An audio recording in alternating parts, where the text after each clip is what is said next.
the moving truck roll up the driveway. Behind it came the silver Mercedes she used to think was hers until the divorce lawyer explained that nothing, absolutely nothing, had ever been in her name. Brandon stepped out of his black BMW, straightened his expensive suit, and smiled that smile she used to find charming. Now it just looked cruel. He wasn't alone. Tiffany emerged from the passenger seat, her blonde hair catching the afternoon light, wearing designer clothes that Simone recognized as coming from their joint credit card. The one that turned out to be his card all along.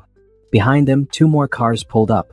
A lawyer and the movers Brandon had hired to strip the house of every single thing he had ever purchased during their marriage. Simone's phone buzzed. A text from Brandon, "I'm here to collect what's mine. I hope you've packed your personal items. Everything else stays with the truck." She set the phone down and watched him swagger toward the front door. Her hands should have been shaking. Her heart should have been racing. She should have been terrified, angry, or at least sad. Instead, a small smile played at the corners of her lips. The doorbell rang. Simone took one last look around the house. The leather couch Brandon had chosen, the dining table where she ate alone most nights, the abstract art on the walls that she never liked but he insisted was an investment. She felt nothing. She walked to the door and opened it. "Simone," Brandon said, his voice dripping with false sympathy. "I know this is hard, but we had an agreement." "We did," she replied calmly. "Come in." His eyes narrowed, confused by her composure. He had expected tears. Maybe begging. Definitely anger. Tiffany shifted uncomfortably behind him, her confident smile faltering. "Is this some kind of game?" Brandon asked, stepping inside. "You know I'm taking everything, right? The house is mine. The car is mine. The furniture, the appliances, even the TV. All mine. You signed the papers." "I did sign the papers," Simone agreed. "I signed every single one. Your lawyer made it very clear what belonged to you. So you understand you're leaving here with nothing?" He crossed his arms, clearly warming up to what he thought would be a satisfying confrontation. "I understand perfectly." Simone picked up her purse and a small box of photo albums, the only thing she had taken from her childhood home. "The movers can take everything. I don't need any of it." Brandon's face twisted in confusion. "You don't need..." "Simone, are you okay? Did you hit your head or something?" "I'm perfectly fine, Brandon. Better than I've been in years, actually." Tiffany whispered something to him, but he waved her off. "Where are you going to live? How are you going to survive? You haven't worked a real job in years. You have no skills, no money, nothing." "I'll manage," Simone said simply. The lawyer entered, carrying a clipboard full of papers. "Miss Simone? I need you to verify the inventory list and sign off on each item being removed from the property." For the next 2 hours, Simone calmly walked through the house with the lawyer, checking off items. To figure out which friend would take her in. Tiffany examined the furniture like she was shopping, occasionally saying things like, "Oh, this couch will look perfect in our living room," or, "I always hated those curtains anyway." When they reached the master bedroom, Simone paused only briefly. This was where she had found them 6 months ago, tangled in sheets she had washed that morning. Brandon's clothes mixed with Tiffany's on the floor. The sound of their laughter until they saw her standing in the doorway. "Nothing to say?" Brandon taunted. "No final speech about how I ruined your life?" Simone turned to look at him fully for the first time since he arrived. "You didn't ruin my life, Brandon. You just weren't part of it." His face reddened. "What's that supposed to mean?" "It means exactly what I said."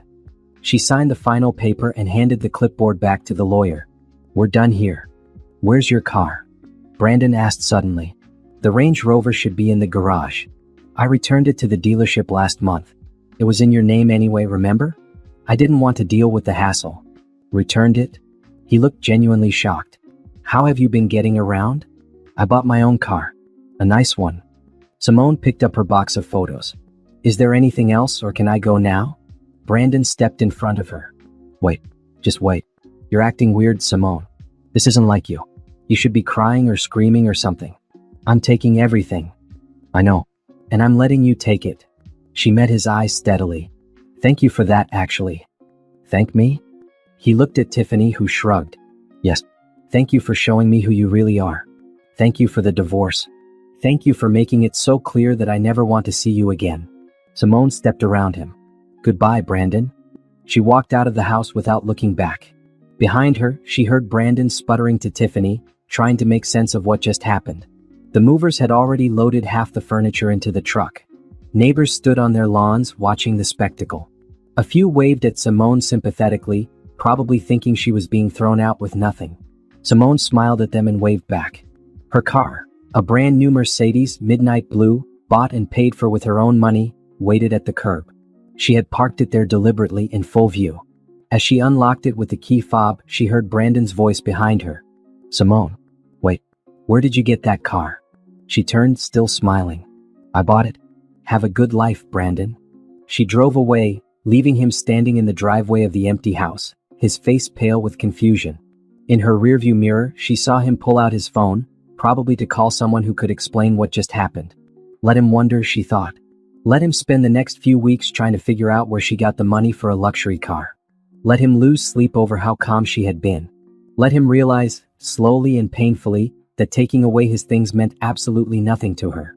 Because while Brandon had spent the last 6 months celebrating his freedom and planning his future with Tiffany, Simone had been building an empire.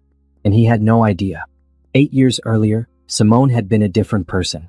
She was 23, fresh out of college with a degree in graphic design, and working at a small marketing firm in downtown Seattle. She loved her job, loved the creative energy, loved seeing her designs on billboards and in magazines. She was good at it too. Her boss had just promoted her to senior designer when she met Brandon at a tech industry mixer. He was 27, handsome in an understated way, and passionate about the software startup he was launching with 2 college friends. He talked about changing the world, about making technology accessible, about building something that mattered. Simone found his ambition attractive. She had ambition too, and she thought they could build their futures together. Their first year together was magical. Brandon was attentive, romantic, and supportive. He came to her design exhibitions and bragged about her talent to his friends. When his startup began to take off, landing its first major investor, he proposed. Simone said yes without hesitation. The wedding was small and perfect. They honeymooned in Italy. When they returned, Brandon suggested she quit her job to help him full-time with the company. Just until we're stable, he said. I need someone I can trust handling the branding and marketing. You're perfect for it. Simone hesitated. She loved her job and had just been offered art director. But Brandon painted such a beautiful picture of them as partners, building something together, that she agreed. She gave her notice and threw herself into his company. For the first 6 months, it felt right. She designed their logo, their website, their marketing materials. She attended investor meetings and contributed ideas. Brandon praised her work and told everyone she was the secret weapon behind their success. Then things started to change. The company hired a professional marketing team. Suddenly, Simone's designs needed to be approved by people who had never met her. Her ideas were implemented without credit. When she brought this up to Brandon, he said she was being sensitive. You're not an employee, he explained patiently, as if talking to a child. You're my wife. You're that better than some job title? Simone pushed down her discomfort and agreed. After all, the company was doing well. They bought a house. Well, Brandon bought a house, though he told her it was theirs. He insisted on putting only his name on the deed for tax purposes. It's all the same thing, he said. What's mine is yours. Except it wasn't. As the company grew, Brandon grew busier. Meetings ran late. Business trips multiplied. Simone found herself alone in the big house more often than not. She tried to stay involved with the company, but Brandon began leaving her out of decisions. You don't understand the technical side, he said when she asked about a new product launch. Stick to what you know. I know marketing and design, Simone protested. That's my degree. That was years ago, babe. The industry has changed. We have professionals handling that now. Professionals like Tiffany, who Brandon hired as his executive assistant 3 years into their marriage. Tiffany was young, eager, and always available. She worked late when Brandon worked late. She traveled with him on business trips. She knew his schedule better than Simone did. When Simone expressed discomfort with how much time Brandon spent with his assistant, he accused her of being jealous and insecure. Not every man cheats just because he works with women, he said coldly. Maybe you should get a hobby instead of sitting around making up problems. So Simone tried to find hobbies. She took cooking classes, joined a book club, volunteered at a local shelter. But nothing filled the growing emptiness. She felt like a ghost in her own life, invisible except when Brandon needed her to play the role of the supportive wife at company events. She tried to talk to him about going back to work, but he dismissed the idea immediately. Why would you do that? I make plenty of money. You don't need to work. It's not about money. It's about me having my own identity, my own career. Your identity is being my wife. What's wrong with that? Everything. Simone wanted to scream. But she didn't. She swallowed her frustration and tried to be grateful. After all, they had a beautiful home, financial security, and a husband who provided well. Wasn't that enough? It wasn't. The final 3 years of their marriage were the loneliest of Simone's life. Brandon barely spoke to her except to issue instructions or criticize. The house was too messy. Dinner wasn't ready when he got home. She had gained 5 pounds. She spent too much money on groceries. She was too quiet at company parties. She was too loud at company parties. Nothing she did was right. And through it all, Tiffany was always there in the background. The perfect assistant who never made mistakes, who anticipated Brandon's needs before he voiced them, who laughed at all his jokes and made him feel important. Simone wasn't stupid. She knew what was happening long before she caught them. She saw the way Brandon's face lit up when Tiffany called. She noticed the new cologne he wore and the extra care he took with his appearance. She found the credit card receipts for hotels when Brandon claimed to be in business meetings across town. But catching them, actually seeing them together in her bed, was different. The knowledge was one thing. The evidence was another. And Brandon's reaction when she discovered them was the final, brutal truth. He hadn't apologized. He hadn't begged for forgiveness. He had simply looked annoyed that she came home early. "This is who I am now," he said, pulling on his pants while Tiffany scrambled to cover herself with the sheets. "You've known for months, Simone. Don't act surprised." "I'm your wife," she had whispered. "You're a wife who contributes nothing. Tiffany actually helps me. She understands the business. She makes me better. You just exist." Those words had cut deeper than the affair itself. You just exist. Simone had left the room, gone to a hotel, and called a lawyer the next morning. Brandon didn't fight the divorce. In fact, he seemed relieved. But when his lawyer laid out the settlement, Simone finally understood how trapped she had been. The house was his. The cars were his. The bank accounts were his. The retirement funds were his. Even the dishes and furniture were his because he had bought them with his money, and Simone hadn't worked in 8 years. She had no recent job history, no income, no assets of her own. "You understand," Brandon's lawyer had said with false sympathy, "that my client was the sole earner throughout the marriage. While you may be entitled to temporary spousal support, you have no claim to the business or property." Simone's lawyer fought for 6 months of spousal support and walking away without debt. It was better than nothing, but not much. The day the divorce was finalized, Brandon had sent her a text. "Hope you learned something from this. Next time, contribute." She had learned something. Just not what he thought. She learned that depending on someone else meant being powerless. She learned that love without respect was worthless. She learned that she would never, ever allow herself to be that vulnerable again. And she learned that she was capable of far more than Brandon ever gave her credit for. The night Simone discovered the affair had started like any other evening. She had been visiting her mother in Portland for 3 days, helping her recover from minor surgery. Brandon had encouraged her to go, insisting he would be fine on his own. He had even seemed excited about having the house to himself, mentioning something about catching up on work without distractions. Simone's mother recovered faster than expected, and Simone decided to come home a day early. She texted Brandon to let him know, but he didn't respond. That wasn't unusual. He often got absorbed in work and ignored his phone for hours. She arrived home at 8 in the evening. Brandon's BMW was in the driveway, but there was another car she didn't recognize, a silver Audi with a parking sticker from Brandon's company. She felt the first flutter of unease in her stomach. The front door was unlocked. Music played softly from upstairs, not Brandon's usual taste. Something jazzy and intimate. Simone set down her overnight bag and climbed the stairs slowly, each step feeling heavier than the last. The bedroom door was ajar. Later, Simone would remember this moment as the point of no return. She could have turned around, gone back downstairs, pretended she saw nothing. But she didn't. She pushed the door open. Brandon and Tiffany were in the bed Simone had picked out, on the sheets Simone had washed before leaving for Portland. They weren't just having sex. They looked comfortable, familiar, like this had happened many times before. Brandon's clothes were mixed with Tiffany's on the floor. There was wine on the nightstand, 2 glasses. "Simone!" Tiffany shrieked, grabbing the sheets. Brandon sat up, but he didn't look shocked or guilty. He looked annoyed, irritated that his evening had been interrupted. "You said you were coming back tomorrow," he said flatly.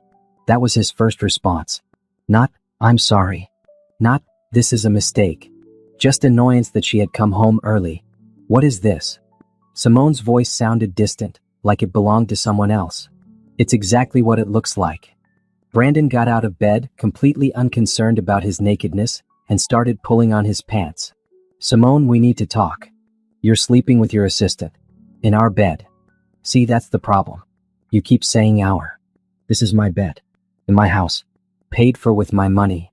He buttoned his shirt slowly, deliberately. And Tiffany isn't just my assistant. She's been more of a partner to me than you've been in years. Simone felt like she was watching the scene from outside her body. How long? Does it matter? How long, Brandon? He sighed like she was being tedious. 2 years. Maybe more. I don't know exactly. 2 years. While Simone was cooking his dinners, attending his company events, supporting his success. 2 years of lies. Tiffany understands me, Brandon continued. She gets the business. She works as hard as I do. She contributes something. What do you contribute, Simone? I'm your wife. You're a title. That's all. You walk around this house all day doing nothing, spending my money, and acting like you're entitled to it. His voice grew harder. You know what Tiffany does? She closes deals. She brings in clients. She makes me money. What do you make me? I gave up my career for you. Brandon laughed bitterly. You gave up a job at a tiny marketing firm. You act like you sacrificed some huge career, but you were nothing special. You were a junior designer who made decent logos. That's it. Each word was a knife. You asked me to quit. You said we'd build the company together. I needed free labor to get started. You were useful then. You're not useful now. He finished dressing and looked at her with something close to pity. Look, I didn't plan for you to find out this way, but maybe it's better. We're done, Simone. I want a divorce. Tiffany had wrapped herself in the sheet and was watching the exchange nervously. Brandon, maybe we should. No, she needs to hear this. He turned back to Simone. I'm going to be generous. I'll give you 6 months to figure out your life. You can stay in the guest room until you find somewhere to go. I'll even pay for your apartment deposit. But after that, you're on your own. This is my home too, Simone whispered. No, it's not. It was never yours. Check the deed. Check the car registration. Check every bank account. Nothing is in your name, Simone. You own nothing. You are nothing without me. The words landed like physical blows. Simone stood frozen, unable to process what was happening. I'll call my lawyer tomorrow, Brandon said, moving toward the door. Come on, Tiffany. Let's go to your place. Tiffany scrambled to gather her clothes, avoiding Simone's eyes. As she passed, Simone caught the scent of her perfume, expensive, distinctive. She recognized it. It was the perfume Brandon had given Simone for her birthday last year. Except Simone had never worn it because she was allergic to strong scents. Now she understood. The perfume had never been for her at all. They left her standing in the bedroom, and Simone heard their footsteps on the stairs, their voices in the foyer, the front door closing. Brandon's car started and pulled away. Simone sank onto the floor, her back against the wall. She sat there for hours, watching the room grow dark around her. Her mind raced through 8 years of marriage, seeing every moment differently now. The late nights. The business trips. The way Brandon had slowly, methodically isolated her from friends and career until she had nothing of her own. You are nothing without me, was she? She tried to inventory what she had. No job. No recent work experience. No money saved in her name. No career to return to. No assets. No power. She had given Brandon everything, and he had given her nothing in return. Not even the dignity of an apology. At midnight, Simone finally moved. She went to the guest room, grabbed a bag, and packed some clothes. She called a hotel and booked a room. Then she called an attorney. When she left the house that night, she made a promise to herself. She would never be powerless again. But in that moment, sitting in a hotel room at 1 a.m, staring at the ceiling and trying not to cry, Simone had no idea how she would keep that promise. She just knew she had to. Brandon called the next morning, his voice businesslike and cold. My lawyer will be in touch. Don't make this difficult. You sign what he gives you and we can both move on with our lives. I've hired my own lawyer, Simone said quietly. Brandon laughed. With what money? Oh, that's right. You'll use my money to pay a lawyer to fight me. That's perfect. That's exactly the kind of thing you would do. I'm entitled to spousal support. You're entitled to what I decide to give you. Do you really want to drag this out? Do you really want everyone to know how you contributed nothing to this marriage? How I supported you for 8 years while you played house? You asked me to quit my job. I asked you to help temporarily. You chose to never go back to work. That's on you. His voice turned sharp. Sign the papers, Simone. Take the 6 months of support I'm offering and be grateful. Because if you fight me, I'll make sure you get nothing. He hung up. Simone's lawyer was sympathetic but realistic. Without your name on any assets, without income of your own, you have limited options. I can fight for longer spousal support, but a judge might not be sympathetic. You're young and healthy. They'll expect you to work. I'm trying to work, Simone said. But I've been out of the industry for 8 years. No one will hire me. Then we negotiate the best settlement we can and you figure out your next steps. The divorce took 6 months. 6 months of Brandon's lawyer painting Simone as a gold digger who had lived off Brandon's hard work. 6 months of depositions where she had to explain why she hadn't worked, why she hadn't saved money, why she hadn't kept her skills current. 6 months of feeling like a failure. The final settlement was brutal in its simplicity. 6 months of spousal support, barely enough to cover basic rent and expenses. No claim to the house, the cars, the business, or any assets. She could take her clothes and personal items. Everything else belonged to Brandon. The day the divorce was finalized, Simone sat in her tiny apartment, the one she could barely afford even with the temporary support, and stared at her bank account balance. She had $3,000. In 6 months, the support would stop, and then what?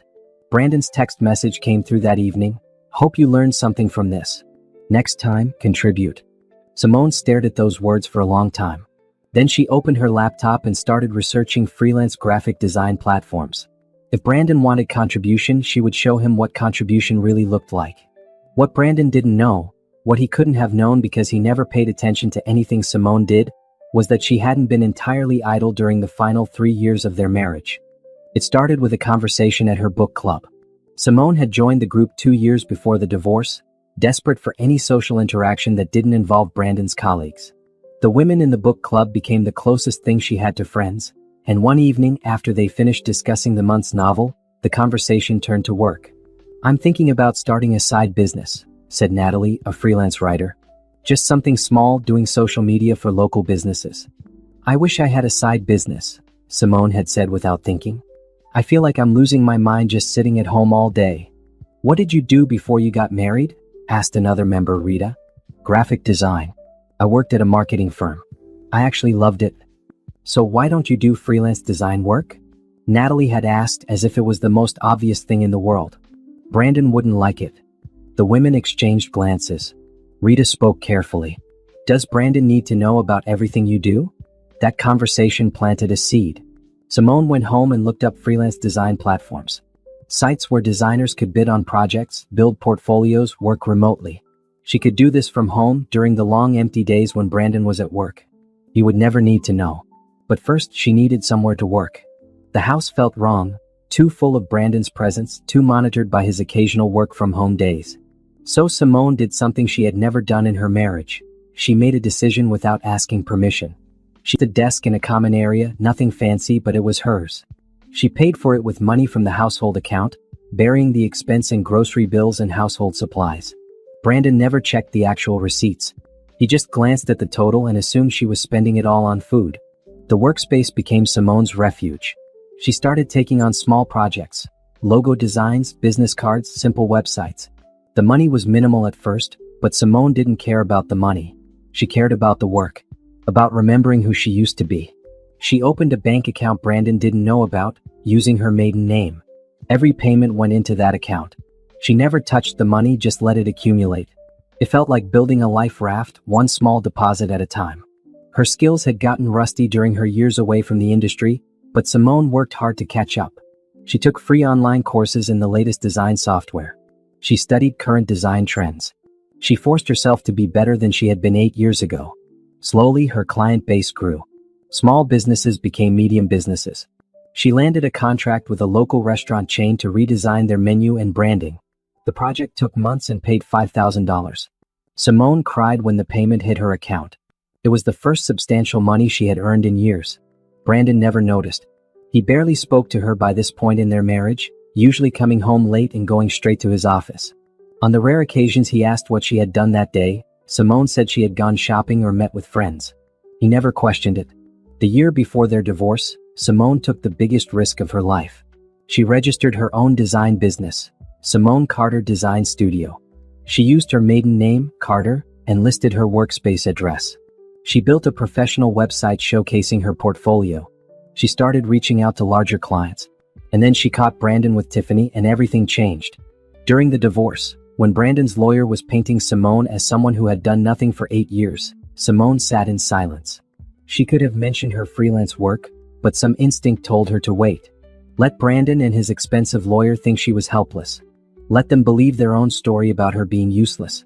Because while they were focused on taking away everything Brandon had given her, they weren't paying attention to what she had built herself. The day after the divorce was finalized, Simone went to her workspace and looked at her bank account. Between her freelance earnings and careful saving, she had $40,000. It wasn't a fortune, but it was hers. She had 6 months of spousal support ahead of her. 6 months when Brandon would assume she was struggling, maybe working a minimum wage job, maybe living with family. 6 months when he wouldn't be paying attention to what she was doing. Simone made a plan. She had nothing fancy, but it was entirely hers. She upgraded her computer and software. She hired a business consultant to help her develop a growth strategy. She joined professional design organizations and started networking. Then she went after clients. Big clients. Corporate clients. The kind of clients who paid real money for quality design work. Her pitch was simple: high-quality design work at competitive prices, fast turnaround, and personal attention that bigger firms couldn't provide. She emphasized her experience, her creativity, and her flexibility. The first major contract came 3 months after the divorce. A tech startup, not Brandon's, thankfully, needed a complete brand identity package. Website, logo, marketing materials, social media templates. They had a tight deadline and a decent budget. Simone worked day and night for 6 weeks. She poured everything she had learned, everything she had been forced to suppress during her marriage, into that project.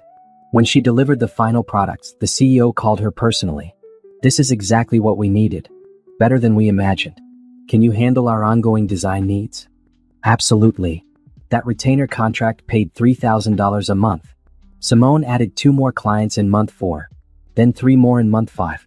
By month 6, when Brandon's spousal support was about to end, Simone was making more money than she had at her old marketing firm job. She bought a car, used but reliable. She moved from her cramped apartment to a nice condo. She hired an assistant. And Brandon had no idea. Why would he? He had blocked her number after the divorce. He never asked mutual acquaintances about her. He was too busy with Tiffany and his company to waste time thinking about his failed marriage. That was exactly what Simone was counting on. Because the business she was building wasn't just about making money.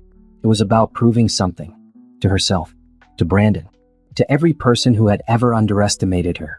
She could contribute. She could succeed. She could thrive. Without him. The 6 months following the divorce were the strangest period of Simone's life. To the outside world, to the few people who knew her through Brandon, she had disappeared into obscurity. The mutual friends they had made during the marriage quietly sided with Brandon. Invitations stopped. Phone calls went unreturned. Simone was erased from that social circle as efficiently as if she had never existed. But that erasure was exactly what she needed. Every morning, Simone woke up in her modest apartment and felt something she hadn't felt in years: purpose. She would make coffee, review her project list, and head to her office. The workspace was small but efficient. A desk, a high-end computer, 2 large monitors, and walls she had painted a calm sage green. Her first major breakthrough came in week 2 of her newly independent life. The tech startup that hired her was thrilled with her work and referred her to 3 other companies. By week 4, she had a waiting list. Simone worked 12-hour days, but they felt nothing like the exhausting, empty days of her marriage. This exhaustion came with accomplishment. Every logo she designed, every website she built, every brand she helped create was proof of her value. Not as someone's wife. Not as someone's support system. As herself. She developed a reputation for being fast, reliable, and creative. Client reviews on her profile praised her ability to understand their vision and execute perfectly. One CEO wrote, "Simone took our vague ideas and turned them into a brand identity that perfectly captures who we are. She's worth every penny and more." By month 2, Simone had to hire help. She brought on Janelle, a young designer fresh out of college who reminded Simone of herself 8 years ago. Janelle was talented, eager, and afraid of being good enough. Simone mentored her gently, sharing everything she had learned. "You're really good at this," Janelle said one day, watching Simone work on a complex logo design. "Did you always know you wanted to do design?" "I did it for years before I took a break," Simone said carefully. She never talked about Brandon or the divorce. That life was sealed off, separate from who she was becoming. Why did you take a break? Because I forgot that I was good at it.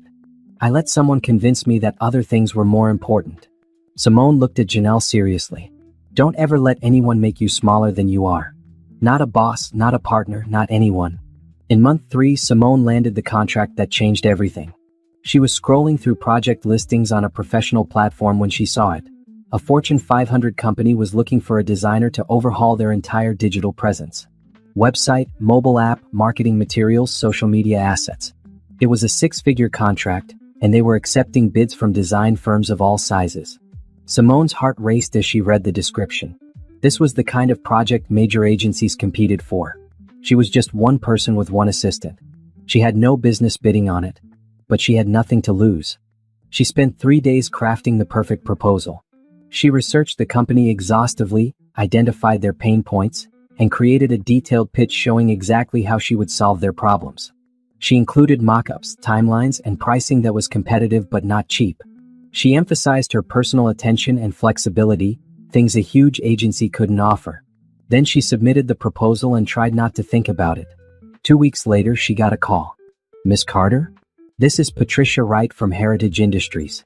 We've reviewed your proposal for our digital redesign project. We'd like to schedule a meeting to discuss moving forward. Simone had to sit down. Heritage Industries. She had researched them thoroughly. They were a multi-billion-dollar corporation, and they wanted to meet with her. The meeting went perfectly. The executives loved her ideas, her approach, and her timeline. They appreciated that she would be personally handling the project rather than farming it out to junior designers. At the end of the meeting, Patricia extended her hand. Welcome aboard, Miss Carter. We're excited to work with you. The contract was for $150,000 to be paid in installments over 6 months. Simone barely made it to her car before she started crying.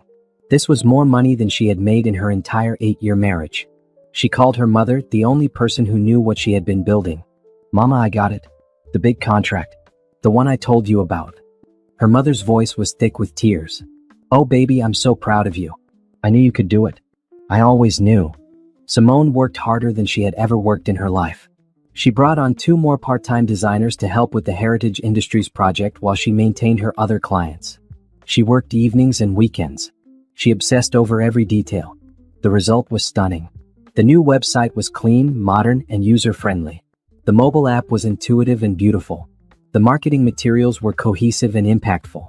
When she presented the final products to Heritage Industries in month 5, the room went silent. This is extraordinary, Patricia said finally. This is exactly what we needed. Better than anything we expected. Thank you, Simone said simply. We'd like to put you on retainer for ongoing design work. Would you be interested? Would she be interested? Simone nearly laughed. Absolutely. The retainer was $20,000 a month. Combined with her other clients, Simone was now making more in a month than Brandon had paid her in spousal support for the entire 6 months.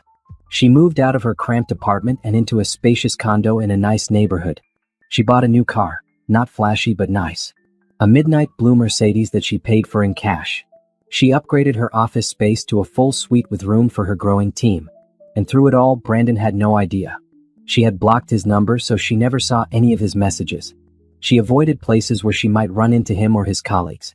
She built her new life in a completely different circle, with clients who had never heard of Brandon's company. Simone thought about him sometimes, usually late at night when she couldn't sleep. She wondered if he was happy with Tiffany, if his business was doing well, if he ever thought about her. But mostly she didn't think about him at all. She was too busy building her empire. By the end of month 6, Simone Carter Design Studio had 15 active clients, a team of 5 designers, and a reputation as one of the most innovative boutique design firms in the city. Simone had been invited to speak at 2 industry conferences. Her portfolio was featured in design magazines. Corporate recruiters were calling her weekly, trying to poach her for in-house positions at major companies. She turned them all down. She would never work for someone else again. The day Brandon's final spousal support payment hit her account, Simone looked at the money and smiled. She didn't need it anymore. She had built something bigger than anything Brandon had ever given her. She donated the entire 6 months of support to a women's shelter, specifically earmarked for job training programs. Then she got back to work. 6 months after the last spousal support payment, Brandon finally remembered that Simone existed. His lawyer contacted her lawyer with a request to verify certain items from the divorce settlement. Specifically, Brandon wanted to ensure that Simone had vacated all properties and returned all items that belonged to him. "I'm confused," Simone told her lawyer over the phone. "I haven't been in that house since the day after the divorce. I took my clothes and photos. That's it. Apparently, there's a question about the house itself. It seems Mr. Hudson is ready to sell the property, and he wants to make sure there are no legal complications." "There are no complications. He can do whatever he wants with that house." But Brandon didn't stop there. A week later, Simone received a certified letter from his lawyer stating that Brandon intended to reclaim all marital property as outlined in the divorce settlement. He wanted to verify that Simone had not taken anything beyond her personal effects. "This is ridiculous," Simone said to her lawyer. "I haven't taken anything. What is this really about?" Her lawyer sighed. "Between you and me? I think Mr. Hudson is having financial difficulties. He may be liquidating assets. He probably wants to make sure he can sell the house and contents without any claims from you." Simone found that interesting. Brandon having money troubles? The tech genius who had made millions with his company? But she didn't pursue it. She had her own business to run. 2 weeks later, Brandon called her directly. She was in a meeting with a potential client when her assistant buzzed her. "Simone, there's someone on line 2 who says it's urgent. He says his name is Brandon Hudson and that you used to be married." Simone felt her stomach drop. She hadn't heard his voice in nearly a year. "Tell him I'm in a meeting and I'll call him back." But Brandon called 3 more times that afternoon. Finally, Simone picked up. "What do you want, Brandon?" "I need to come by and pick up some things from the house. I'm selling it, and I want to make sure I have everything that's mine. I haven't been in that house in a year. I don't have anything of yours. I need to verify that. My lawyer says I need to do a final inventory before the sale goes through." Simone was silent for a moment. Something felt off about this. "Why are you selling the house? That's none of your business." "Then this conversation is over." "Wait." His voice changed, became slightly less hostile. "Look, I just need to tie up loose ends. Can I come by tomorrow? I'll bring movers, we'll do a quick inventory, and then we're done. You never have to see me again." That actually sounded good to Simone. Fine. 10 a.m. She hung up before he could respond. That night, Simone barely slept. She kept thinking about Brandon showing up at the house she hadn't seen in a year. The house that had been her prison. She thought about facing him again, seeing Tiffany again, reliving the humiliation of the divorce. Then she thought about her business, her condo, her car, her team, her success. And she realized something important. She wasn't afraid of him anymore. The next morning, Simone dressed carefully. Not too fancy, not too casual. She wanted to look put together, but not like she was trying to impress anyone. She drove to the old house in her Mercedes, parking it prominently on the street where Brandon couldn't miss it. She arrived at 9:45 and stood outside, looking at the house with fresh eyes. It looked the same, elegant, expensive, cold. She had never loved this house. It had never felt like home. Brandon pulled up at exactly 10 a.m. in his BMW. Behind him was a large moving truck and a car carrying his lawyer. And then another car. Tiffany. Simone watched as they all climbed out. Brandon looked the same, maybe a little more tired around the eyes, but still put together in his expensive suit. Tiffany looked nervous, hovering near Brandon like she wasn't sure she should be there. "Simone," Brandon said, his voice artificially friendly. "Thanks for meeting us. You said this would be quick." "It will be. We just need to verify the inventory and move everything out." "Move everything out?" Simone frowned. "I thought you were selling the house furnished." "Change of plans. I want everything. It all belongs to me anyway." Understanding dawned. This wasn't about selling the house. This was about something else. Brandon wanted to see her break down, to see her beg for the furniture and belongings she had lived with for 8 years. Simone looked at him for a long moment, then smiled. "Okay." Brandon blinked. "Okay? That's it. That's it. Take everything. I don't need any of it." His face twisted in confusion. "You don't need, Simone, this is everything. The couch, the beds, the dishes, the TV. Everything. You're okay with this?" "I'm fine with it." Tiffany whispered something to Brandon, but he waved her off. "Where are you living? How are you surviving?" "I'm doing great, actually." Simone pulled out her keys and walked past him to unlock the front door. "The movers can start whenever they're ready." For the next 2 hours, Simone watched as Brandon's movers stripped the house. They took every piece of furniture, went to Tiffany about where things would go in their new place. The new condo is smaller, he said at one point, clearly wanting Simone to hear. But it's in a better location. More suitable for our lifestyle. Simone said nothing. She simply sat on the front steps, scrolling through emails on her phone and occasionally signing paperwork for Brandon's lawyer. When they reached the master bedroom, Brandon paused. "This is where you found us. Remember?" Simone looked up from her phone. "I remember. Does it hurt?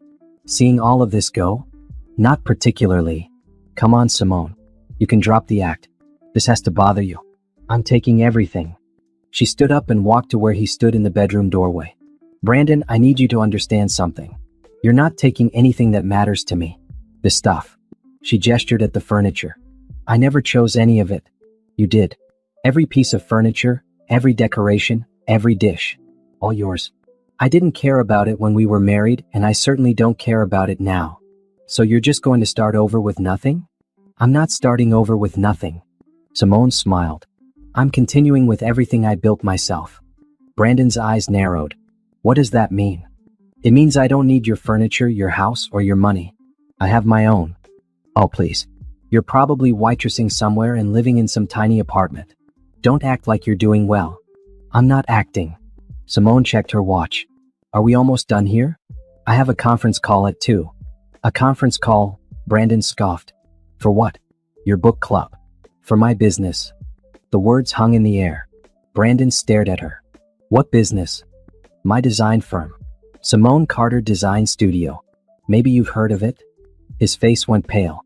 "You have a design firm?" "I do. I've had it for a while now. It's doing very well." Tiffany had joined them in the hallway. "Brandon, didn't your company just—" "Shut up, Tiffany," Brandon snapped. He turned back to Simone. "A design firm. That's cute. I'm sure it's a little freelance thing you run from your kitchen table."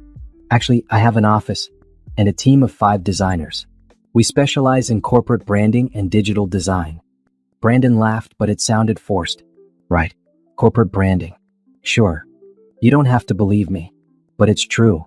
Simone walked toward the front door. "Are the movers finished? I really do need to get going." The lawyer approached with a final stack of papers. "Miss Carter, if you'll just sign these final documents, we can conclude this matter." Simone scanned the papers quickly, then signed each one. "There. We're done." Brandon followed her out to the front lawn. "Simone, wait. This business you're talking about, is it real?" "Very real." "How?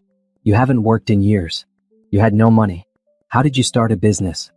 "I had more money than you thought, and more skills than you gave me credit for." She pulled out her car keys. "Goodbye, Brandon. I hope you and Tiffany are very happy together." She walked to her car, the new Mercedes, and unlocked it. Behind her, she heard Brandon's sharp intake of breath. "Where did you get that car?" Simone turned, still smiling. "I bought it. With my own money. From my business." His face was red now. "That's a $60,000 car." "I know. It's lovely, isn't it?" She opened the door and paused.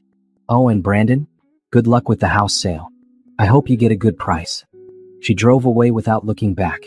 In her rearview mirror, she saw Brandon standing in the driveway, staring after her, while Tiffany tugged at his arm and the movers continued loading furniture into the truck.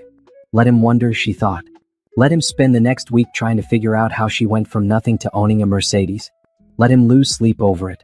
Because while he was wondering, Simone would be busy running the business that was about to change her life even more than it already had.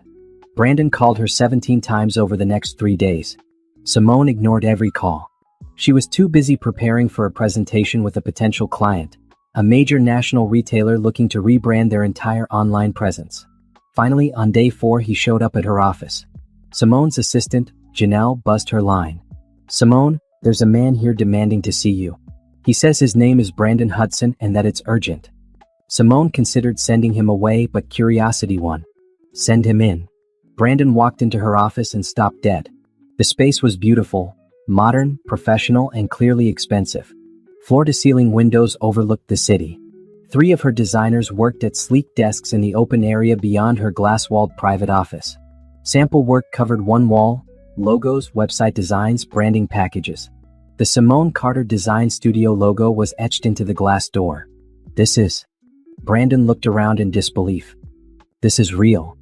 I told you it was real." Simone didn't stand up from her desk. What do you want, Brandon? He walked further into the office, examining everything like he couldn't quite believe what he was seeing. How did you afford this? I told you. I have a successful business. But how? You had no money after the divorce. You had no clients, no portfolio, no. He stopped. Wait, when did you start this? Does it matter? Yes, it matters. His voice rose and Janelle looked up from her desk outside. Brandon caught himself and lowered his voice. If you had income during our marriage, that affects the divorce settlement. You lied about having no assets. I didn't lie. I had no assets that you knew about. That's different. You hid money from me. I earned money you didn't know about. Also different. Simone leaned back in her chair. And before you get your lawyer involved, let me remind you that I earned this money through freelance work I did completely separately from you. Money that went into an account in my name only. Money that was never commingled with marital assets. Yours, my separate property. Brandon's jaw clenched. You planned this. While we were married, you were planning to leave me. No, while we were married, I was trying to remember who I used to be. The leaving part came after I found you in bed with Tiffany. Remember that? He had the grace to look away. When he turned back, his expression had shifted from anger to something else. Calculation. Look, Simone. I'm sorry about how things ended. I was cruel and I shouldn't have been. But we're both moving on now, right? You have your business, I have mine. Maybe we can help each other out. Help each other out how? I heard you landed the Heritage Industries account. That's a big contract. Simone's eyes narrowed. How do you know about that? I know people in the industry. Word gets around. He sat down in the chair across from her desk without being invited. Here's the thing. My company is bidding on a major contract right now. Tech infrastructure for a national retail chain. It's worth $10 million. We need it. Congratulations. I hope you get it. The retailer is also looking for someone to handle their digital rebranding. Complete overhaul of their online presence, mobile app, everything. I thought maybe you could bid on that part, and if you get it, you could recommend my company for the tech side. Simone was quiet for a long moment. You want me to help you get a contract? It would be mutually beneficial. You get a huge client, I get a huge client. We both win. Let me see if I understand this correctly. You divorced me, told me I contributed nothing, took everything you ever gave me, and now you want me to help your business. It's not like that. This is just professional. Business is business. Business is business, Simone repeated slowly. Tell me something, Brandon. Which retailer is this? I can't tell you that. It's confidential until the bids are in. Is it North Point Retail? Brandon's face went white. How do you know that name? Because my firm is already preparing a bid for their digital rebranding project. We've had preliminary meetings with their marketing team. They're very impressed with our Heritage Industries work. The color drained completely from Brandon's face. You're bidding against me? I'm not bidding against you. I'm bidding for a design contract. You're bidding for a tech contract. They're separate projects. But if they choose you, if they choose me, it will be because my proposal is the best one they received. Just like if they choose your company, it will be because your proposal is the best. Simone stood up. Now, if you'll excuse me, I have work to do. Brandon stood too, but he didn't move toward the door. Simone, please. I need this contract. My company needs it. Things have been difficult lately. Difficult how? We lost some major clients, made some bad investments, had some unexpected expenses. He ran a hand through his hair. If we don't land this North Point contract, we're going to have to make serious cuts. Maybe even fold. Simone felt a flicker of something. Not sympathy exactly, but not pleasure in his pain either. Just distance. His problems weren't her problems anymore. I'm sorry to hear that, Brandon, but I can't help you. Can't or won't. Both. I can't risk my company's reputation by making recommendations based on anything other than merit. And I won't help you because you made it very clear when we divorced that I owed you nothing. I was angry. I said things I didn't mean. You meant every word. And honestly, I'm glad you did. Because those words pushed me to build something I'm proud of. Something that's mine. She walked to her office door and opened it. Goodbye, Brandon. He stood there for another moment, then walked past her. At the door, he turned back. You've changed. Yes, I have. I don't like it. Simone smiled. I don't care. After he left, she returned to her desk and sat down, her hands shaking slightly. Janelle appeared in the doorway. Are you okay? I'm fine. That was my ex-husband. He seemed upset. He just realized I'm competition. It bothers him. Simone opened her laptop. Let's get back to work on the North Point proposal. I want it to be perfect. 3 weeks later, Simone received a call from North Point Retail's chief marketing officer. Miss Carter, I'm pleased to inform you that we've chosen your firm for our digital rebranding project. Your proposal was exceptional, exactly what we were looking for. Simone felt joy bloom in her chest. Thank you so much. I'm honored and excited to work with you. We'll have the contract over to you next week. Oh, and one more thing. I wanted to let you know that we also made our decision on the tech infrastructure project. We went with a different firm than the one we were initially leaning toward. Your Heritage Industries project manager gave such a glowing recommendation of your work that we decided to look at who else she was working with. It led us to some better options than what we had been considering. After the call ended, Simone sat very still. She hadn't cost Brandon the contract. The decision makers at North Point had made their choice based on merit. But her success with Heritage Industries had indirectly influenced their process. Brandon would see it as her fault. She knew him well enough to predict that. Part of her felt bad. Despite everything, she didn't enjoy watching him fail. But a larger part of her felt something else: vindication. She had built something real, something valuable, something that affected the industry. She wasn't invisible anymore. She wasn't nothing. She was everything Brandon had said she could never be. And she had done it without his help, without his permission, and without his approval. The best revenge, she thought, really was living well. The news spread through the industry quickly. Simone Carter Design Studio had landed the North Point retail contract, one of the biggest digital rebranding projects of the year. Articles appeared in design publications, praising her innovative approach and rapid rise in the industry. Interview requests poured in. Simone accepted several interviews, carefully crafting her story to focus on the work rather than her personal life. But some interviewers pressed for details about how she started her firm. I had been away from design for several years, she told one journalist. Personal circumstances. But I realized I had to get back to what I loved. So I started small, took on freelance projects, built a portfolio, and grew from there. It's inspiring, the journalist said. A comeback story. What kept you going during the difficult times? Simone thought about that question carefully. I think I had something to prove.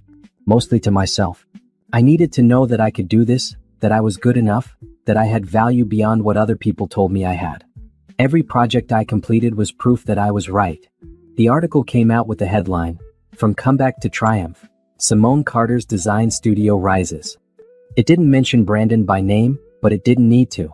Anyone in the industry who knew them both could connect the dots. The same week the article published, news broke that Brandon's company had lost the North Point contract to a competitor. The industry gossip mill went into overdrive. People whispered about financial troubles at Hudson Tech, about investors pulling out, about employees being laid off. Simone heard the rumors but tried not to pay attention. She was too busy preparing for the North Point project, which would require months of intensive work. She hired 2 more designers and a project manager to handle the expanded workload. Then Brandon showed up at her office again. This time he didn't ask permission. He pushed past Janelle and burst into Simone's office while she was in a meeting with her team. "You did this," he shouted, pointing at her. "You cost me that contract." Simone's designers froze. Her project manager, Aaron, a former military man who didn't rattle easily, stood up. "Sir, I need you to leave." "I'm not leaving until she explains what she did." Simone held up a hand to Aaron. "It's okay. Everyone, please give us the room for a moment." Her team filed out, shooting concerned looks back at her. When they were alone, Simone closed the door and turned to Brandon. "I didn't do anything to you, Brandon." "The hell you didn't? North Point chose some no-name tech firm over us, a company with a proven track record. The only reason that happened is because you poisoned them against us. I never spoke to North Point about your company. Not once. Then how do you explain it?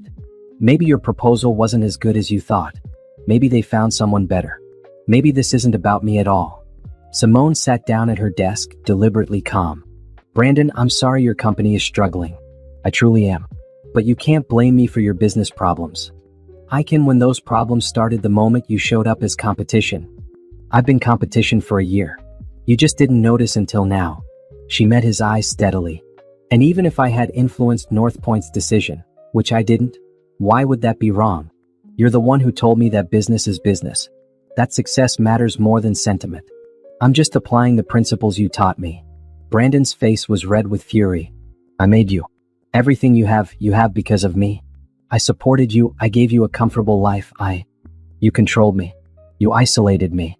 You convinced me I was worthless. And then when I finally found the courage to leave, you took everything. Simone's voice was quiet but firm. I didn't cost you that contract, Brandon. But even if I had, you would have deserved it. You vindictive.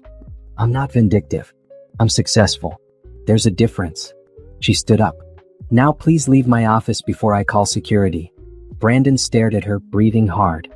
Then his expression shifted, became almost pleading. Simone, please. You could just maybe put in a good word for us with some of your clients.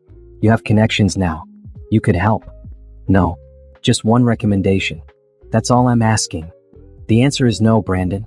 I won't compromise my professional reputation to fix your problems. But we used to be married. Doesn't that mean anything? It used to mean everything. You made sure it means nothing now. She walked to the door and opened it. Goodbye, Brandon. Don't come to my office again. He left, but not before giving her a look of pure hatred. Over the next month, the situation at Hudson Tech deteriorated rapidly. Simone heard through industry contacts that Brandon had to lay off 30% of his staff. Major clients started jumping ship. Investors were demanding explanations. Then Tiffany left him. Simone learned this from an unexpected source, Tiffany herself. She called Simone's office one afternoon asking to meet. Against her better judgment, Simone agreed. They met at a coffee shop, neutral territory. Tiffany looked tired and years older than when Simone had last seen her. Thank you for meeting me, Tiffany said, stirring her coffee nervously. I wasn't sure you would. I'm not sure why I did, Simone replied honestly. What do you want? I wanted to apologize. For what I did. For the affair. For everything. Simone studied her. Why now? Because I finally understand what you went through. Brandon and I moved in together after you left.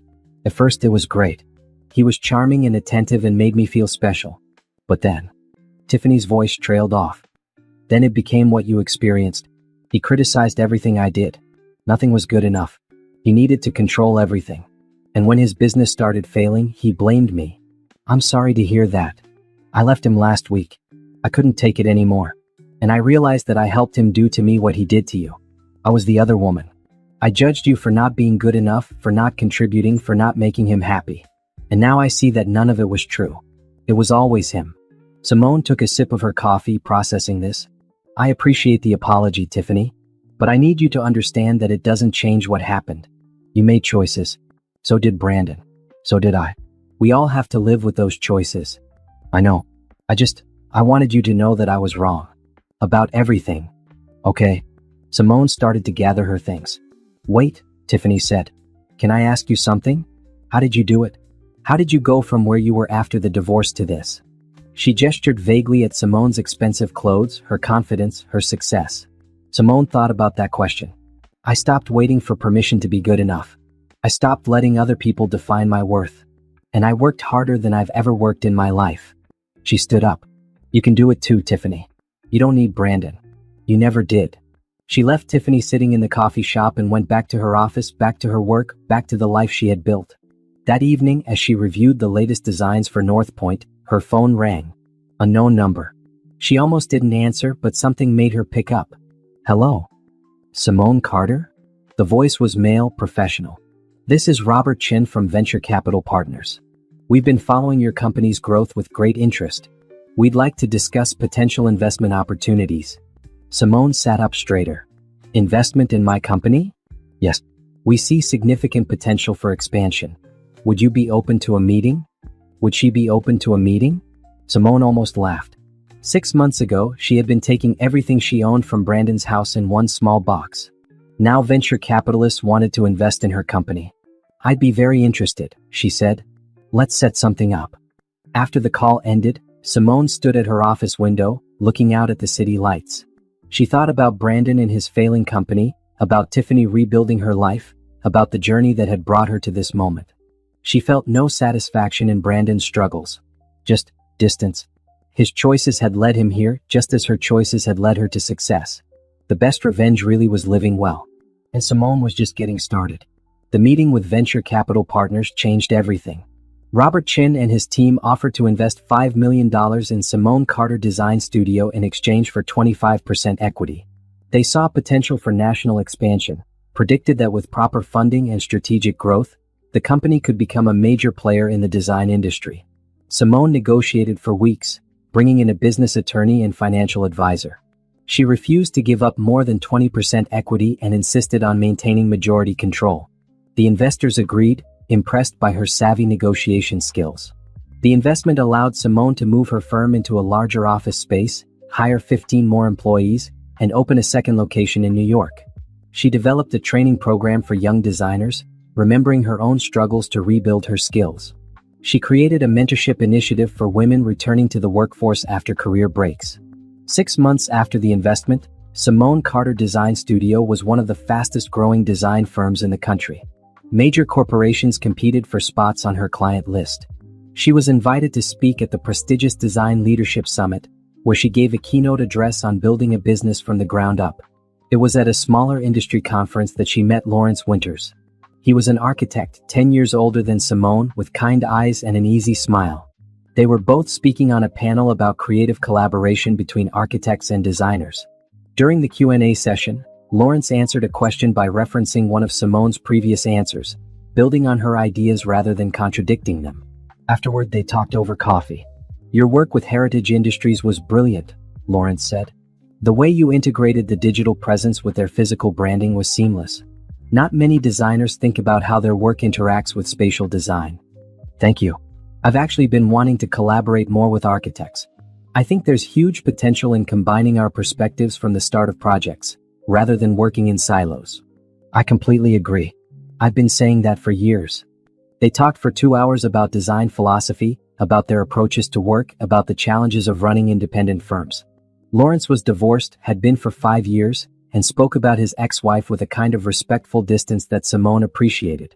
No bitterness, no blame, just an acknowledgement that they had grown in different directions. "What about you?" Lawrence asked. "Are you seeing anyone?" "No. I've been focused on building my business. Relationships haven't been a priority." "Understandable. Though can I say something that might be too forward?" "Go ahead." "I'd really like to take you to dinner. Not a business dinner. An actual date." Simone hesitated. She hadn't dated anyone since Brandon. Hadn't even thought about it. The idea of letting someone close again felt dangerous. But Lawrence was looking at her with genuine interest, no pressure, no expectation. Just an invitation. "Okay," she said. "I'd like that." Their first date was simple. Dinner at a quiet restaurant, followed by a walk through the city. Lawrence asked about her work, her goals, her life. He listened when she talked and didn't try to dominate the conversation. When Simone mentioned that she had gone through a difficult divorce, he nodded sympathetically but didn't press for details. "I'm sorry you went through that," he said simply. "Divorce is hard, even when it's the right decision." They dated slowly, carefully. Lawrence never pushed for more than Simone was ready to give. When she explained that she wasn't ready to move fast, that she needed to maintain her independence, he understood completely. "I'm not trying to change your life," he told her on their third date. "I like your life exactly as it is. I'm just hoping to be part of it, not take it over."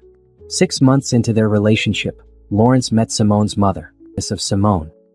"He's good," Simone's mother told her later. "He respects you. He sees you. That's rare." "I know, Mama. You're not afraid of this?" "Terrified," Simone admitted, but in a different way than before. "With Brandon, I was afraid of losing myself. With Lawrence, I'm afraid of being happy and having it taken away. But I'm learning that fear doesn't have to stop me." Lawrence proposed a year into their relationship, but not in the traditional way. They were working on a joint project. A corporate campus where Simone's firm was handling all digital and visual branding while Lawrence's firm designed the physical space. One evening, reviewing plans in Simone's office, Lawrence set down his pencil and looked at her seriously. "I have a question that's not about the project." "Okay. What would you think about getting married?" Simone blinked. "That's quite a question." "I know. And before you answer, I want to be clear about what I'm asking. I'm not asking you to change your life, your business, or your independence. I'm not asking you to take my name or move into my house. I'm asking if you want to build a life together while both maintaining our separate careers and identities. I'm asking if you trust me enough to be partners in all the ways that matter." Simone thought about that question for a long time. "Can I think about it?" Of course. Take all the time you need. 3 months later, Simone said yes. They had a small wedding with close friends and family. Simone kept her name. They bought a new house together, putting both names on the deed. They maintained separate offices for their respective firms while collaborating on joint projects when it made sense. It was nothing like her marriage to Brandon. This felt like true partnership. A year after her marriage to Lawrence, Simone Carter Design Studio was valued at $30 million. The firm had expanded to 4 locations, employed over 50 people, and worked with half of the Fortune 500 companies. Simone had been featured in Business Week as one of the top entrepreneurs under 40. She had been invited to teach a master class at a prestigious design school. She stood in her corner office, the one with floor-to-ceiling windows overlooking the city, and thought about the journey that had brought her here. From a woman with 1 box of photos and $3,000 to a successful CEO with a thriving business and a healthy relationship. Lawrence came into her office carrying 2 cups of coffee. You look contemplative. Just thinking about how much has changed. For the better? Definitely for the better. She accepted the coffee and kissed him. Thank you for being patient with me. I know I wasn't the easiest person to date. You were worth the patience. You still are. Her assistant buzzed. Simone, you have a visitor in the lobby. He doesn't have an appointment, but he says it's important. His name is Brandon Hudson. Simone exchanged glances with Lawrence, who raised an eyebrow. Want me to stay? No, it's okay. I'll handle it. I'll be in my office if you need me. Lawrence squeezed her hand and left. Simone took a deep breath, then told her assistant to send Brandon up. He looked terrible. His suit was rumpled, his face haggard, his eyes red. The confident, cruel man who had taken everything from her was gone.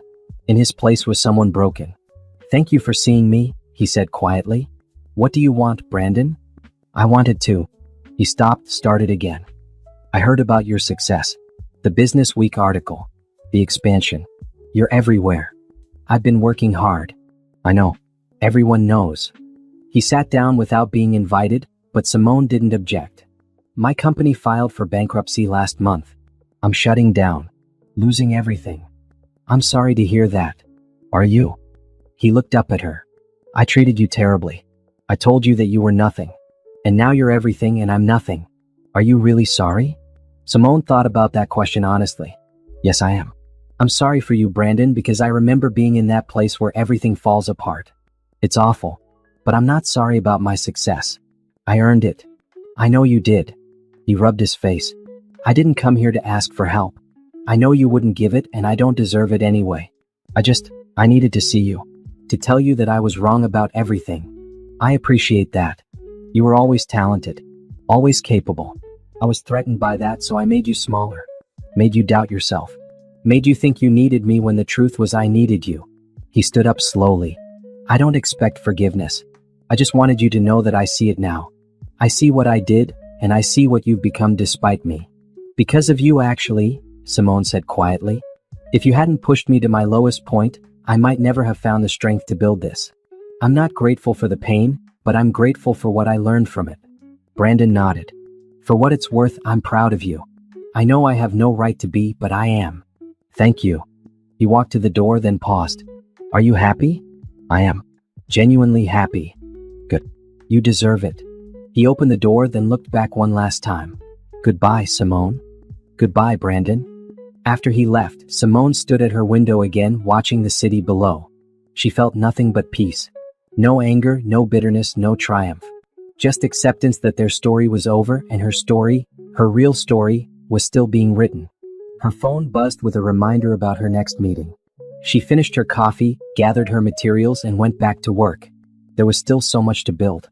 1 year later, Simone stood backstage at the National Design Conference, waiting to receive the Innovator of the Year award. She wore a midnight blue dress that matched her first real act of independence, the car she had bought with her own money. Lawrence stood beside her, straightening his tie. Nervous? He asked. A little. Mostly excited. You should be.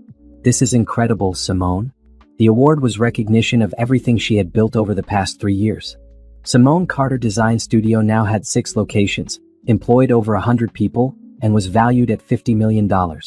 She had been invited to join the boards of 3 major corporations and had started a foundation to help women rebuild their careers after divorce. But the real achievement wasn't the money or the awards. It was the fact that she had created a life that was entirely hers. A career she loved, a team she was proud of, and a relationship built on mutual respect and genuine partnership. The announcer called her name, and Simone walked onto the stage to thunderous applause. She accepted the award and stepped up to the microphone. "Thank you so much for this honor," she began. "3 years ago, I was starting over with nothing but a laptop and a dream. Today, I run a company that I'm incredibly proud of. But this award isn't just about business success. It's about something more important: the power of believing in yourself even when no one else does." She looked out at the audience, seeing hundreds of designers and entrepreneurs, all at different stages of their journeys. "I spent years letting someone else define my worth. I believed I was only valuable as someone's support system, someone's wife, someone's assistant. It took losing everything to realize that I had never been nothing. I had just been silenced." Her voice grew stronger. If you're in that place right now, if someone is telling you that you're not good enough, not smart enough, not talented enough, please don't believe them. You are enough. You have always been enough.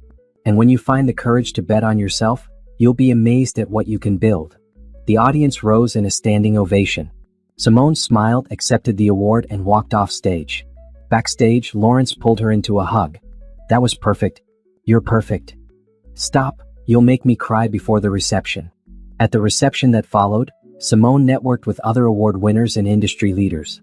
She offered advice to younger designers just starting out. Toward the end of the evening, a waiter approached her with a message. "Excuse me, Miss Carter? There's someone who would like to speak with you. He's waiting in the lobby."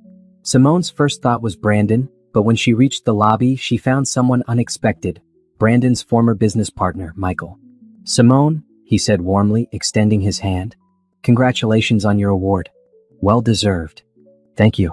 I'm surprised to see you here. I wanted to catch you before you left. I've started a new venture, and I'm looking for a design firm to help with our branding. I was hoping we could set up a meeting to discuss a potential partnership."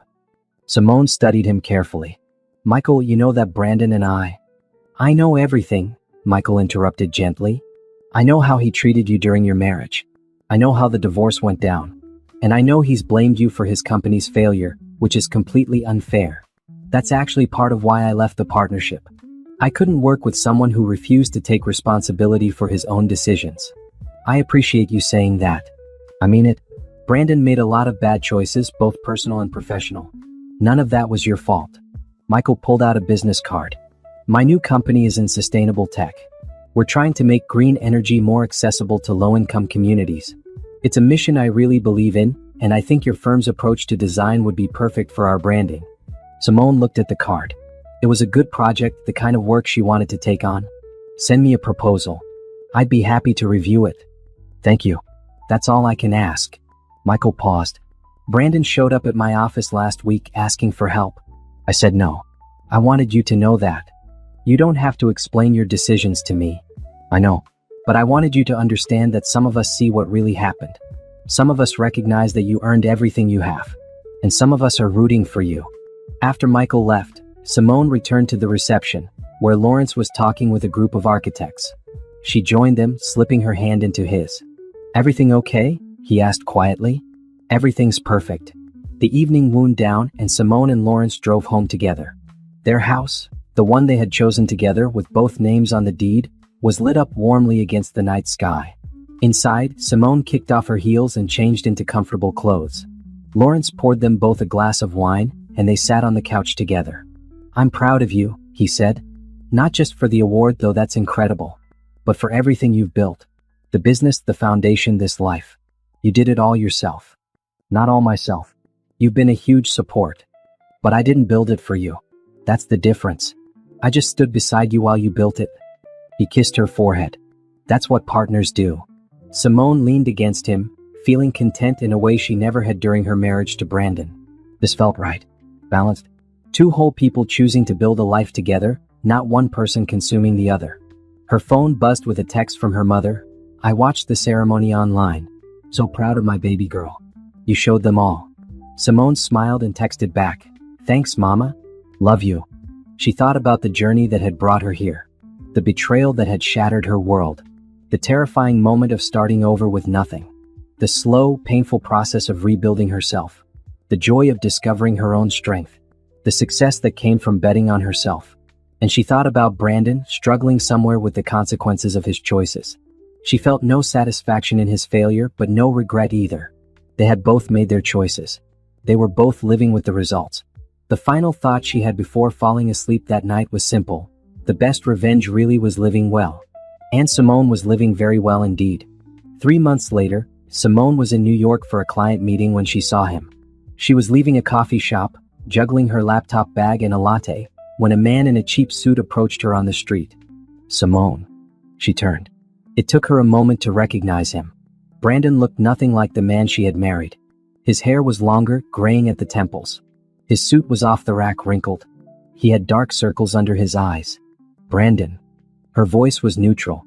I saw on social media that you were in town. I hoped I might run into you. He shifted his weight, looking uncomfortable. You look great. Really great. Thank you. I heard your company just opened its 6th location. That's amazing. We're doing well, yes. There was an awkward pause. Brandon seemed to be working up to something. Finally, he said, I'm working as a consultant now. Tech startups, mostly. Helping them avoid the mistakes I made. It's not what I had before, but it's honest work. That's good. I hope it goes well for you. Tiffany and I aren't together anymore. Haven't been for a while. I heard. I'm sorry. Are you? Are you really? Simone considered that question honestly. Yes, I am. I'm sorry anytime someone goes through pain, Brandon. Even you. He looked at her for a long moment. You're not the woman I married. No, I'm not. I'm better. I was going to say stronger, but yes. Better too. He took a breath. Look, I know I have no right to ask anything of you, but I was wondering, I know your firm must need consultants sometimes. Tech integration, that kind of thing. I'm good at that. Always have been. If you ever need someone, would you consider? No. The word was firm but not cruel. Brandon nodded slowly as if he had expected it. I'm not trying to be vindictive, Simone continued, but I built my company separately from you. I keep it that way. It's nothing personal. It's just a boundary. I understand. He started to walk away, then turned back. For what it's worth, I should have valued you when I had the chance. You were always special. I just couldn't see it. Or maybe I could see it and it scared me. I don't know, but I'm sorry. For all of it. Simone nodded, accepting the apology without owing him anything in return. Take care of yourself, Brandon. You too, Simone. You deserve everything you have. He walked away, disappearing into the crowd of New York pedestrians. Simone stood there for a moment, holding her coffee, watching him go. She felt nothing but peace. She pulled out her phone and texted Lawrence, running into old ghosts. Reminded me how lucky I am to have you. See you tonight. His response came immediately, lucky is mutual. Love you. Simone smiled, not the polite smile she had given Brandon, but a real, genuine smile that reached her eyes. Then she headed to her client meeting, walking with the confidence of someone who had built everything she had, lost everything that didn't matter, and kept everything that did. The revenge she had taken wasn't about making Brandon suffer. It was about making herself succeed. And that success was sweeter than any petty vengeance could ever be. She had won. Not by defeating him, but by becoming the best version of herself.